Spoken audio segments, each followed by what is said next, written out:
is the importance of liberalizing how we're behaving and getting back the economy on track. I think we all recognize the importance of doing that, but I think it's very, very important that we remember this is not some kind of a validation that we have the virus under control. We still have a viral pandemic going on, and it remains a serious threat to all of our citizens, particularly the aged and the vulnerable. But we have to acknowledge also we have an economic pandemic taking place as well, and this is a pretty dangerous circumstance in and of itself. And people above my pay grade and in different lines of work are trying to solve that problem.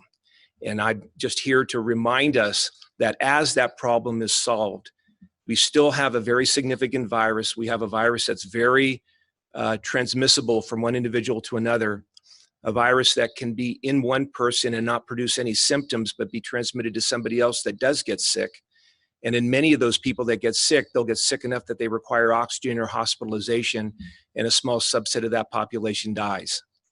And this is really our responsibility as we do get back to business and get back to work, that we do it in a way that we remember those things and do everything in our power to protect the vulnerable and the aged, get things going in other ways, in every way we can, but be cautious, careful, protective of all our citizens. As we get more testing, we'll have more information, get to the point that we have immunity from either herd immunity because enough people have been infected, or we develop the vaccine. Things can get back to some level of normalcy, but I don't think we'll ever have a completely normal, at least in our lifetime. We'll remember this, I think. And as long as it's still going on as it is today, social distancing, hand hygiene, cleaning surfaces repetitively when you're working in an environment, if you do get back to work, all of those things are very, very important. So congregating in groups is going to remain a very, very risky behavior until we get this under control. So I appreciate everybody paying attention to that as we get things going, as the governor, the mayor, and others make the decisions to move forward. So I visited with the mayor. We've agreed, and I visited with our counterparts in Odessa, and we've agreed to bring our crisis team together sooner rather than later to develop a plan on how Midland is going to come out of this. Any plan we develop will be consistent with state, federal declarations. However, Midland must have a Midland-specific unified plan for reopening our schools, our business, and our churches. As soon as we hear from Governor Abbott, as soon as we meet with all of our stakeholders and our plan is developed, we're going to present it to the community.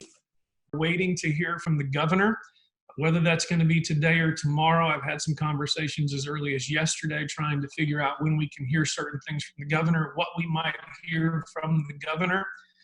I, like you, am desperately waiting to see if he will loosen some reins so we can get our economy going again. But let me also affirm to you that in getting our economy back on its feet and getting our economy moving again here in Midland and in the Permian Basin, it's going to be a gradual, slow process. There is really no way that we're going to be able to just open the doors. We are working on a plan, as the judge just talked about. We're working on a plan of how we can bring back our economy and open our economies back up. I'll be on a discussion with all West Texas mayors tomorrow night, talking about how we can, as a region, continue to elevate our economy. But even as we do, we will continue to have to practice the things you have become used to, whether that's social distancing, the good hygiene, the washing of hands, even the wearing of masks. I cannot reiterate enough that we will have to slowly get back to our new normal. It will take time.